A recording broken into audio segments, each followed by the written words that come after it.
జై సీతారాం. నేను మన దశకం 18 పృథువోడ చరిత్రం మన అనుభవించుతా. ఈ చరిత్రం చూసామంటే భాగవతంలో 4th క్యాంటోలో 13వ అధ్యాయంలో ఆరంభించి 23వ అధ్యాయం వరకు మన పోతుని కిటతట 11 అధ్యాయం మన ఈ చరిత్రంనే మనం చూడచ్చు. ఇవాళ మన భట్టత్రి ఏం చెప్పారంటే ఫస్ట్ శ్లోకాలో అనేరు ధ్రువకులే ఏవ జాతస్య, ధ్రువన్నోడ కులంలో వచ్చిన తుంగకీర్తేహే అంగస్య ఒద్దు ఫేమస్ ఆన అంగా అనిసి రాజా సార్. యాక్చువల్లీ ఈ అంగన్ చూసామంటే ధ్రువనోడ 7వ తలమురలో ఉండి వచ్చిన ఆతండు వేననామా ససుత వ్యజని వేనన్ అనిసి ఒక కొడుకు పుట్టిండు.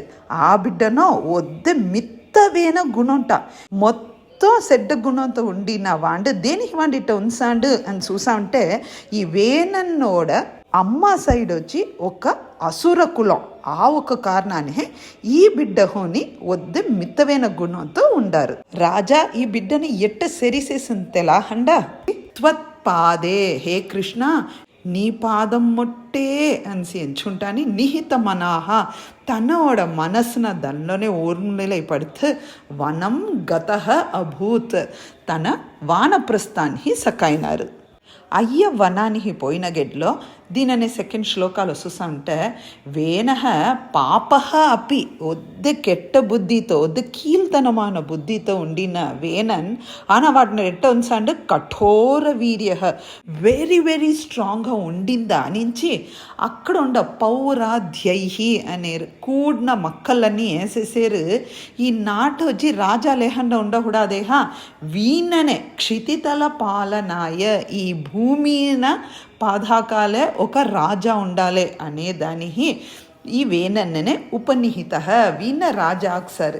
వీణ రాజా కినగిడ్లో వీండో ఏం చేశాండు అయం సర్వేభ్య నిజబలం ఏవ నాని ఎంత స్ట్రాంగ్ అనిసి సంప్రశంసన్ తనను తానే పీతుకుంటా ఉండిన వాండు భూచక్రే ఈ ఉలహ ములుక్కలో తవ యజనాని మీహ్ హే కృష్ణ మీహ్ చేసే ఆ యాగం యజ్ఞం మొదలుకొండు ఉండిన ఆ దైవీక కార్యాలన్నీన నియరౌత్సీత్ అన్నిన నిపట్సండ్ దోరి ఏం దేవుడన్ని మొక్కకూడదు నేనే ఉండిందిలో స్ట్రాంగెస్ట్ నన్ననే మీరందరూ చేయాలని చెప్పి ఉండిన వాండు.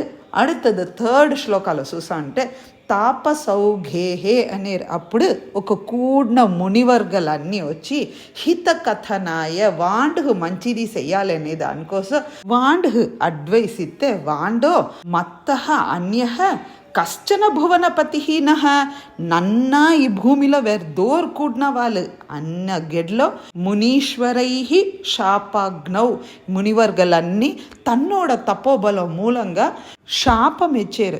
ఆ శాపం ఏమవుతుంది వాన్న శలబదశాం ఒక విట్టల్ పూచి ఎట్ట ఐందారలో టొప్పును పడి చచ్చిపోనో ఆ జాడకు వీలోడ శాపంలో వాండు చచ్చిపోతున్నాడు. 4వ శ్లోకాలో తన్నాశాత్ ఖలజన భీరుకై మునీంద్రై వీండోడ సావున చూసి ఈ మునివర్లన్నీ వెరిసిపోతున్నారు. అయ్యో వీండు వద్దు మిత్తవేన వాండే ఏం చేసింది తెలాహండ తన్మాత్ర వేనన్నోడ అమ్మతో వీండోడ ఉడల్న పాదాకండ చిరపరి రక్షితే ఆ ఉడల్న వీళ్ళు ఏం చేసారు పరిమథితాత ఊరు దండా త్యక్తాగే అనేరు. అండోడ తొడన కడంజేరుట ఆ కడంజేపుడు త్యక్తం అఘం వాండోడ పాపాలన్నీ బయట అవుతుంది. ఎట్ట అవుతుంది అంటే ఒక నల్ల వేన ఒక ఉరువు అంతా బయట అవుతుంది. అది ఏమీ చూసామంటే వాండోడ అన్ని పాపాలన్నీ పోయిన వెనహ దోర్దండే వాండోడ సెయ్యిన కడంజన్ హార్మించేరుట.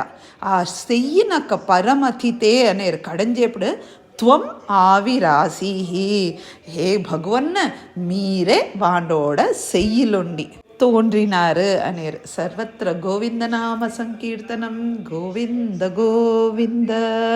భగవాన్ పృథుவோட రూపంలో అవతరించేరు ఇక్కడ మనం ఏం చూసామంటే అందరిలోని భగవానే వసించేరు. ఆ భగవాన్ ఎంత కెట్ట వాళ్ళు ఉన్నారు వాండ్రోగులని ఆ భగవానే వసించేరు.